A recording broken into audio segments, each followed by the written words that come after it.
ಅನುಭಾವಿಗಳ ಅನುಭವವೇ ಶಾಸ್ತ್ರ. ಅವ್ರೇನ್ ಹೇಳ್ತಾರೆ ಚೌಡಯ್ಯನವರು? ಇರುವಿ 84 ಲಕ್ಷ ಜೀವರಾಶಿಗಳನ್ನು ಹುಟ್ಟಿಸುವನು ಬ್ರಹ್ಮನು ಘನವಯ್ಯ. ಆ ಬ್ರಹ್ಮನು ಘನವಂದರೆ ಬ್ರಹ್ಮನು ಘನವಲ್ಲ ಅಂತ ಹೇಳ್ತಾರೆ ಅವರು. ಬ್ರಹ್ಮನು ಘನವಂದರೆ ಬ್ರಹ್ಮನು ಘನವಲ್ಲ. ಆ ಬ್ರಹ್ಮನು ಕಮಲದಲ್ಲಿ ಹುಟ್ಟಿದನು, ಕಮಲ ಘನವಯ್ಯ. ಕಮಲ ಘನವಂದರೆ ಕಮಲ ಘನವಲ್ಲ. ಆ ಕಮಲವು ಕೆಸರಿನಲ್ಲಿ ಹುಟ್ಟಿತು, ಕೆಸರು ಘನವಯ್ಯ. ಕೆಸರು ಘನವಂದರೆ ಕೆಸರು ಘನವಲ್ಲ. ಆ ಕೆಸರು ನೀರಿನಿಂದ ಆದದ್ದು, ನೀರು ಘನವಯ್ಯ. ನೀರು ಘನವಂದರೆ ನೀರು ಘನವಲ್ಲ. ಆ ನೀರು ಸಮುದ್ರದಲ್ಲಿ ಹುಟ್ಟಿತು, ಸಮುದ್ರ ಘನವಯ್ಯ. ಸಮುದ್ರ ಘನವಂದರೆ ಸಮುದ್ರ ಘನವಲ್ಲ. ಆ ನಮ್ಮ ಅಗಸ್ತ್ಯ ಮಹರ್ಷಿಗಳು 3 ಗುಟುಕಿನಾಗ ಕುಡಿದು ಪಾತ್ಸಲ್ ಮಾಡನತ್ರಿ ಸಮುದ್ರ. ಅಗಸ್ತ್ಯ ಮಹರ್ಷಿಗಳು ಘನವಯ್ಯ. ಅಗಸ್ತ್ಯ ಮಹರ್ಷಿಗಳು ಘನವಂದರೆ ಅಗಸ್ತ್ಯ ಮಹರ್ಷಿಗಳು ಘನವಲ್ಲ. ಆ ನಮ್ಮ ಅಗಸ್ತ್ಯ ಮಹರ್ಷಿಗಳು ಕುಂಭದಲ್ಲಿ ಹುಟ್ಟಿದರು, ಹೊಟ್ಟಿ ಘನವಯ್ಯ. ಹೊಟ್ಟಿ ಘನವಂದರೆ ಹೊಟ್ಟಿ ಘನವಲ್ಲ. ಈ ಶರೀರವು ಭೂಮಿಯಿಂದ ಆದದ್ದು, ಭೂಮಿ ಘನವಯ್ಯ. ಭೂಮಿ ಘನವಂದರೆ ಭೂಮಿ ಘನವಲ್ಲ. ನಮ್ಮ ಆದಿಶೇಷನ ಹೆಡಿಗೆ ಮಳಕಮ್ಮೈತದ್ರಿ ಭೂಮಿ. ನಮ್ಮ ಆದಿಶೇಷನು ಘನವಯ್ಯ. ಆದಿಶೇಷನು ಘನವಂದರೆ ಆದಿಶೇಷನು ಘನವಲ್ಲ. ಆ ಪಾರ್ವತಿ ದೇವಿಯ ಕಿರುಬಳಿನ ಉಂಗುರಕ್ಕೆ ಮಳಕಮ್ಮ ಅನ್ನತ್ರಿ ಆದಿಶೇಷ. ಪಾರ್ವತಿ ದೇವಿ ಘನವಯ್ಯ. ಪಾರ್ವತಿ ದೇವಿಯು ಘನವಂದರೆ ಪಾರ್ವತಿ ದೇವಿಯು ಘನವಲ್ಲ. ನಮ್ಮ ವಿಶ್ವರೂಪ ಶಿವನ ಎಡದೊಡಿಯ ಹೊರತ ಬಲದೊಡಿಯ ಗುರ್ತಿಲ್ಲ. ನಮ್ಮ ಶಿವನು ಘನವಯ್ಯ ಚೇತನ. ಬರೀ ಎಡಕಿಂದ ಅಟ್ಟೆ ಗೊತ್ತವತ್ರಿಗೆ ಈ ಸಾಮಾನ್ಯ ಪಾರ್ವತಿಗೆ. ಬಲಕೇನದಾವ ಅಪ್ಪನ ಬಲ್ಲಿ ಅನ್ನೋದು ಗೊತ್ತಿಲ್ಲ ತಂಗಿ. ಜ್ಞಾನಿಗಳ ಹೇಳ್ತಾರೆ ಹಿಂಗ. ಶಿವನು ಘನವಂದ್ಯ. ಶಿವನು ಘನವಂದರೆ ಶಿವನು ಘನವಲ್ಲ. ಕಲ್ಯಾಣಪುರದಲ್ಲಿರುವ ಬಸವರಾಜನ ಹೃದಯದಲ್ಲಿ ಮನಿ ಮಾಡಿಕೊಂಡಿದ್ದ ನಮ್ಮ ಬಸವರಾಜನು ಘನವಯ್ಯ. ಬಸವರಾಜನು ಘನವೆಂದು ಕೈ ಎತ್ತಿ ಹೇಳಿದ ಆತ ನಮ್ಮ ಅಂಬಿಗಾರ ಚೌಡಯ್ಯ ನಿಜ ಶರಣ ಅಂತ ಹೇಳ್ತಾರೆ. ತಂಗಿ ಕಲ್ಲೆ ಮಲ್ಲಕ್ಕೆ ಆಟ ನಡೆಸಲಕ್ಕೆ ಹೋಗಬೇಡ, ಅವ ಆಟ ನಡೆಯಲ್ಲ. ಮತ್ತೇನದ ಮಕ್ಕಳ ನಿಂದ ಮಸಿಮನಾಳ ತೆಗೆದ ಮತ್ತೇನು ಉಳಿಯಲ್ಲ ನಿನ್ನ ಬಲಿ ರುಚಿ. ಮಟ್ಟೆ ಮರ್ಯಾದೆಗದ ಆಟ ಅದು. ಅಲ್ಲೇನ ಮುದುಕಿ ಹಿಂಗೆ ಮಾಡಲತ್ತ, ಮುಕ್ತ ಹಿಂಗೆ ಮಾಡತ್ತ. ಎಲ್ಲಿ ಔಚಿ ಅವು ಯಾವ ಪುಸ್ತಕದಾಗ ಬರೆದಿದ್ದ ಏನ ಆಗವ ಹೋಗವ. ಮುದುಕಿಗೂ ಹರಕತ್ತಿಲ್ಲ, ಮುದುಕಿಗೂ ಹರಕತ್ತಿಲ್ಲ. ಅವಾಗ ಸಾಮಾನ್ಯ ಒಮ್ಮಿಗೆ ತೆರಿ ಕಲ್ಪನೆ ಮಂದಿ ನಕ್ಕಗಳಿಗೆ ಏನ್ ಹೇಳಲ್ಲ. ಅದಕ್ಕ ಏನ್ ಹೇಳ್ಬೇಕಾಗ್ಯದಂದ್ರ, ಮೊದಲಿನ ಶೂನ್ಯ ಬಿಳಿ ವರ್ಣ, ಎರಡನೇ ಶೂನ್ಯ ಕೆಂಪ ವರ್ಣ, ಮೂರನೇ ಶೂನ್ಯ ಹಳದಿ ವರ್ಣ, ಕೇಳು ಮರ್ಕಟ. ಹಾದಿ ಬಿಟ್ಟು ಯಾಸಿ ನಡೆದಂಗ ನಡಿಯ ಬ್ಯಾಡ ಕರ್ಕಟ. ಶೋಧ ಮಾಡಿ ನೋಡು ಬ್ರಹ್ಮಕಳ ಸೂತ್ರ ಇರುತ್ತನ ಘಟ. ಹಿಂದಿನ ಹುಟ್ಟಿ ನಿಮ್ಮ ಶಕ್ತಿ ಪರ್ಯಾಣ ತರ್ಕೊಂಡು ಯಾಕೆ ಬಿದ್ದೈತಿ. ಹುಚ್ಚು ಚಾಡಿ ತಿಂದಿಲತ್ತಿ ಹೆಂಗಸಾಲ ಕಟ. ಪರ್ಯಾಣ ಕಿತ್ತ ಮಾಡಿ ಯಾಕೆ ಬೇಡಿದೆ ಗಂಡಿನ ಊಟ.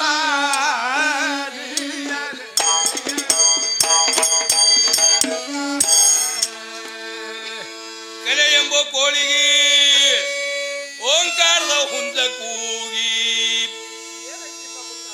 ಬಿಂದು ಗರ್ಭದಲ್ಲಿ ಸಾಗಿ ತತ್ತಿ ಇಟ್ಟಿತು. ಅಂದ್ರ 9 ತಿಂಗಳು ಹೊತ್ತು ಹಡ್ದಳತ್ರಿಕಿ. ಹುಚ್ಚಿ ನಿನ್ನ ಹೊಟ್ಟೆಗೆ ಇರ್ತದ, ನಿನಗ್ ಗೊತ್ತಿಲ್ಲದ ಗಂಡದ ಹೆಣ್ಣದ ಹೇಳಿ. ಜ್ಞಾನಿ ಆದಂತ ನಮ್ಮ ಅಪ್ಪ ಹೇಳ್ತಾನ ಆಕಿಗೆ, ಈ ಸಲ ಗಂಡಿ ಅದ, ನೀ ಗಂಡಿ ಅಡಿತಿ, ಈ ಸಲ ನೀ ಹೆಣ್ಣು ಅಡಿತಿ ಅಂತ ಹೇಳಿ. ನೀನು ಹೊಟ್ಟೆಗೆ ತಗೊಂಡು ತಿರುಗಾಡಿದಲ್ಲ 9 ತಿಂಗಳು, ನಿನ್ಗೆ ಯಾಕೆ ಹೇಳಕ್ ಬರ್ಲಿಲ್ಲ? ನಮ್ ಕಣ್ಣಿಯವ್ರ ಸುದ್ದಿ ಹೇಳ್ಯಾರಲ್ರಿ, ನೀನೇ ಹೇಳ ಬಸರಾಗಿದ್ ಏನ್ ತಿಳಿದಿತ್ತ ಆಗದ ಹೋಗದ ಎಲ್ಲಿದೇನು ಸುದ್ದಿ. ಅಮ್ಮ ತ್ರಿಕಾಲ ಜ್ಞಾನಿ ಅದನಪ್ಪ. ಅದಕ್ಕೆ ನೀನು ಉಪಕಾರ ಯಾವಾಗ ಮುಟ್ಟದ, ತಮ್ಮ ಹೋಗೋ ನೀರು ತೊಂಬ ಒಂದು ಕೊಡ, ತಮ್ಮ ಕಟ್ಗಿ ತೊಂಬ, ತಮ್ಮ ಅಲ್ಲಿ ಹೋಗಿ ಹಿರಿಯರಿಗೆ ಕರೆದ್ವ. ಅದು 12 ವರ್ಷನೇ ಮುಟ್ಟೆ ಹೋಗ್ಯದ್ರಿಕಿ ತಿಳಿತಾನು. ನನ್ನ ಪುಣ್ಯಲಿಂದಲೇ ಹೊರಸಿನ ಮ್ಯಾಗ ಹಂದಿ ಬಿದ್ದಂಗೆ ಬಿದ್ದು ಕೊಬ್ಬರಿ ಬಟ್ಲ ಹೊಡೆದ ತರಕಿಲ್ರಿಕಿ.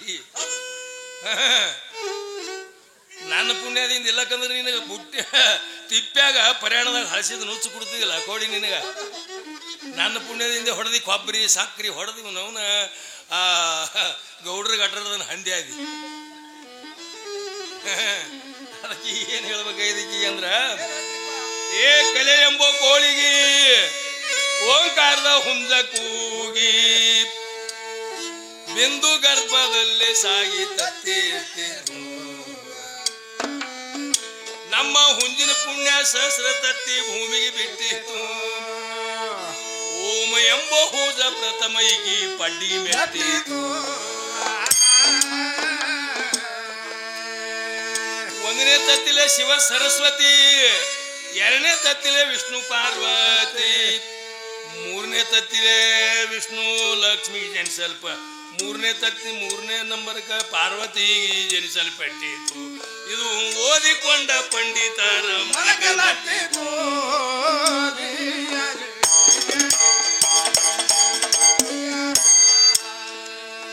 ಕದಲ ಬದಲ ಜನ್ಮ ಆಯಿತು ಬದಲಾಸಿ ಬಾಸಿಂಗ ಕಲಿಯಿತು ಶಿವನ ತಂಗಿ ಸರಸ್ವತಿಗೆ ಬ್ರಹ್ಮಗ ಕೊಟ್ಟಿತು ಬ್ರಹ್ಮನ ಸಹೋದರಿಗೆ ನಾರಾಯಣಗ ಕೊಡಲ್ಪಟ್ಟಿತು ನಾರಾಯಣನ ಸಹೋದರಿಗೆ ಶಿವಂದು ಕೇಳು ಮಾಂಗಲ್ಯ ಕಟ್ಟಿತು ಪಾರ್ವತಿ ಪಟ್ಟಿಗೆ ಹಾಕಿದ ಬುಡುಕ ಪರಮೇಶ್ವರ ಹಿಡದ ಹೆಡಕ ತೂರ್ಯದಿಂದ ಹಾಕಿದ ತೊಡಕ ಇಟ್ಟಿತು ಅಜ ಹರಿಹರರ ವೀರದಿಂದ ಗರ್ಭಗಟ್ಟಿತು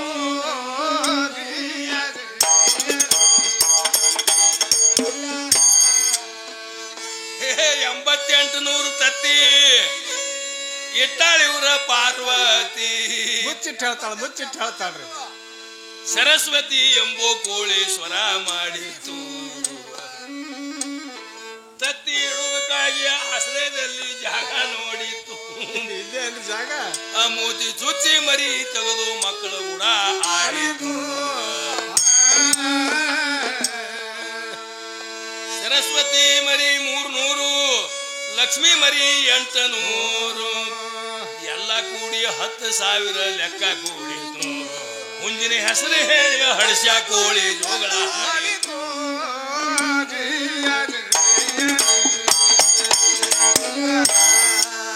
ಲಾಸ್ಟಿಗೆ ಹಿಂಗ್ ಹುರುಪ್ ಮಾಡಿ ಹೋದಗಳಿಗೆ ಮಂದಿ ಏನತ್ತೀರಿ ನೀವು ಮುದುಕಂದು ಏನು ನಡುಗುಳ್ಳಿಲ್ಲ ನೋಡು ಹಿಂಗ ಅನ್ಸಲಾಕ ಹಂಗ ಮಾಡಿದ್ರಿ ನಾ ಹೆಂಗ ಬೆಂದು ಬಿಡ್ತೀನಿ ಅಪ್ಪ ಅರಿಗಿನ ಏನಿದ್ದಂಗ ಏಸ್ ಮಂದಿ ನಾ 50 ವರ್ಷ ಆಯ್ತು ಹಾಡ್ಲಕತ್ತೀನಿ ಇಂಥವ್ರು ಏಸ್ ಮಂದಿ ಹೋಗಿರ್ಬೇಕು ನನ್ನ ಮುಂದ ಜ್ಞಾನ ಇಲ್ಲಾರ್ದಂಗ ಮಾತಾಡ್ತಿ ಕೋತಿ ಆ ಹುಂಜಿನ ಹೆಸರೇ ಹೇಳಿ ಹಡಸ ಕೋಳಿ ಜೋಗಳ ಆಡಿತು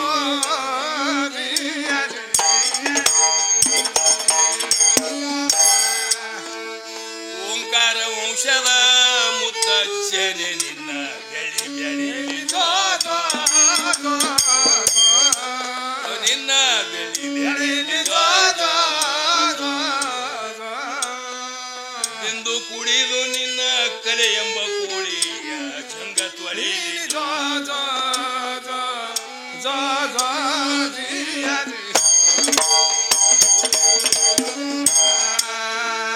ಆದಿ ಮಧ್ಯ ಅಂತ್ಯ ತತ್ತಿ ಹುಡಸಿದ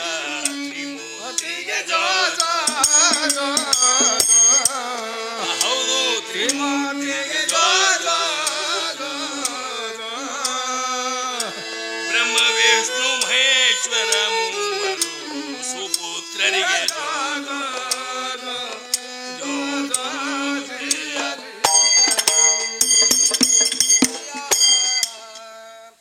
ಜೋಕುಮಾರನ ಬೆಳಕು ಕೇಳ್ತಾರೆ ಅವ್ರು ಪಾಪ ಅದಕ್ಕೆ ಜೋಕುಮಾರ್ ಹೆಂಗ್ ಹುಟ್ಟದಪ್ಪ ಇದು ವಿಷ್ಣು ಪುರಾಣದಲ್ಲಿ ಐಕಿ ಅದ ಬಾಬಾ ತೆಗೆದು ನೀನು ಸಂಶಯ ಇದ್ರು ನೋಡು 18 ಅಧ್ಯಾಯದೊಳಗೆ ಆದಿಯಲ್ಲಿ ಬ್ರಹ್ಮನಿಂದ ಭೃಗುವಿನಿಂದ ನೈನೇಂದ್ರನಿಂದ ಕಾಲಶವಲಿಂದ ದೂದಮಾಧವನಿಂದ ಹುಚ್ಚಂಕುನಿಂದ ವಾಸುದೇವನಿಂದ ಶ್ರೀಕೃಷ್ಣನಿಂದ ಅನಿರುದ್ಧ ಬಾಣಾಸುರನ ಮಗಳಾದ ಉಷ್ಯಗೆ ಲಗ್ನ ಇರಲಾರ್ದೆ ಹೋಗಿ ಜೋಕುಮಾರ್ ಹುಟ್ಟ್ಯಾನಂತ ಹಿಂಗೆ ಸ್ವಚ್ಛ ಬರೋದು 18 ಅಧ್ಯಾಯದೊಳಗೆ ವಿಷ್ಣು ಮಹಾಪುರಾಣದೊಳಗೆ ತೆಗೆದು ನೋಡಿ ನೀ ಸಂಶಯ ನಿಮಗೆ ಏನೋ ಸಂಶಯ ಇದ್ರು ಬಂದು ಮಾತಾಡ್ರಿ ಅದ್ರದ್ದೇನು ಪರವಾಗಿಲ್ಲ ನಾವು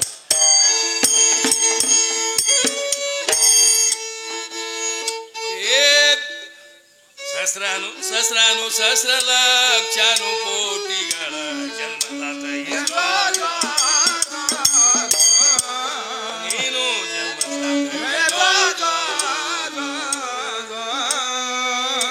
ಸಾವಿರದ 8 ಬ್ರಹ್ಮಾಂಡದ ನಾಯಕ ಭಗವಂತ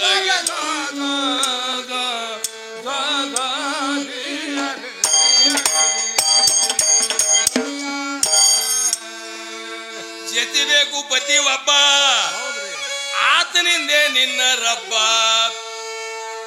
ಗತಿಗಾಣದು ನಿನ್ನ ಹಬ್ಬ ಕಳೆಯ ಅರ್ಭಾಟ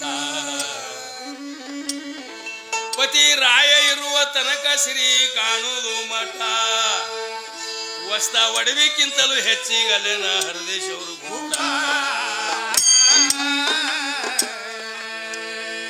ಆ ಹಿಂದಿನ ಹುಟ್ಟಿ ನಿಮ್ಮ ಶಕ್ತಿ ಪರ್ಯಾಣ ಕಳ್ಕೊಂಡು ಯಾಕೆ ಬಿದ್ದೈತಿ ಹುಚ್ಚು ಚಾಡಿ ತಿಂದಿ ಲತ್ತಿ ಹೆಂಗಸಾರ ಕಟ ಪರ್ಯಾಣಕ್ಕೆ ಇಚ್ಛಾ ಮಾಡಿ ಯಾಕೆ ಬೇಡಿದ ಗಂಡಿನ ಊಟ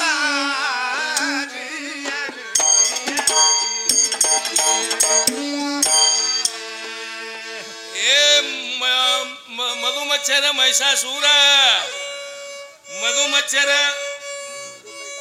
ಮಧುಕೈಟವ ಮದ ಮಚ್ಚರ ಮಹಿಷಾಸೂರವ್ಯ ಅನಾಚಾರ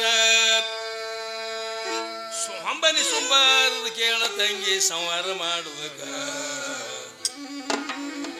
ಬ್ರಹ್ಮ ವಿಷ್ಣು ಮಹೇಶ ವಿಚಾರ ಮಾಡ್ಯಾರ ಹಾಯ್ಕೊಂಡು ತೂಕ ರಂಬನ ತಯಾರು ಮಾಡಿ ಬ್ರಹ್ಮ ಚೈತನ್ಯ ಕೂಡಿಸಿ ಅದಕ್ಕ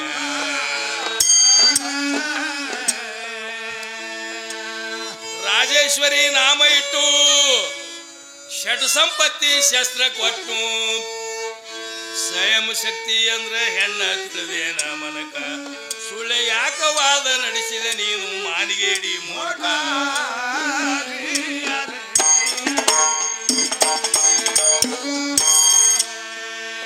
ಏ ಮಾಯಾ ಸಹಿತ ಬ್ರಹ್ಮ ಚೈತನ್ಯ ಆಯ್ತು ನಮಗೂ ಮುಗೀತು ನೀವು ಚಿಕ್ಸಿಂದಿಗೆ ಹೊಂಟಿರಿ ನಾವು ಚೊಕ್ ಸಿಂದಿಗೆ ಹೋಗ್ತೀವಿ ಹಾ ಹೋರಿ ಏ ಮಾಯಾ ಸಹಿತ ಬ್ರಹ್ಮ ಚೈತನ್ಯ ಅದಕ್ಕಿಂತ ಅದರಿಂದಲೇ ಸಹಸ್ರ ಶೂನ್ಯ ಹೆಣ್ಣ ಹುಟ್ಟಿದು ನಿನ್ನೆ ಮೊನ್ನೆ ಚಂದಿ ತಾಯಿ ಮಕ್ಕ ನಿನಗೊಂದು ಮಾತು ಕೇಳ್ತೀನಿ ಉತ್ತರ ಕೊಡುವ ಹೈಕೊಂಡು ತೂಕ ಇದು ಹೇಳ್ದೆ ಅಂದ್ರ ಭಪ್ಪಾರೆ ನೀ ಅಪ್ಪನ ಮಗಳ ಅನಬೇಕ 18 ಕೈಗಳ ದೇವಿಗೆ ಯಾಕ 17 ಒಪ್ಪಲಿಲ್ಲೇನ ಅದಕ್ಕ ಅಧ್ಯಾತ್ಮ ಮಾತನಾದುಕ ವಿಚಾರ ಮಾಡಬೇಕ ಗಟಾರ್ ನೀರ ಸರಿಯ ಆದಿತ್ಯೇನ್ರಿ ಗೋವಾ ಕಾದುಕ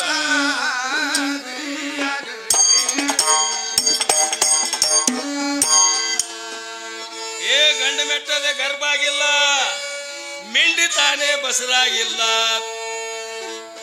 ಪಂಡಿತರು ಅದರ ಕುಂಡಿ ಮ್ಯಾಲ ಎತ್ತರ ಇರಬೇಕ ಖಂಡ ತುಂಡ ಮಾಡಿದ ಮಾತಿಗೆ ಸ್ವಲ್ಪ ವಿಚಾರ ಮಾಡಬೇಕ ಅಖಂಡ ದೃಷ್ಟಿ ಹಚ್ಚಿ ಬ್ರಹ್ಮಾಂಡದ ಸೂತ್ರ ಅರಿಬೇಕ ದೇವದೇವತನ ಶಸ್ತ್ರಗಳು ದೇವಿ ಯಾಕ ಬೇಡ್ಯಾಳ ಹೇಳು ಹೆಣ್ಣು ಬೋಳರಿಗೆ ಬೇಡಬೇಕು ಅವಳು ಇದ್ದದ ಕಾಲಕ್ಕ ಅವರಲ್ಲಿ ಶಸ್ತ್ರ ಎಳೆದು ಹುಡುಕೋ ಬೀಳೋರು ಕಾಲ ಮ್ಯಾಲಕ್ಕ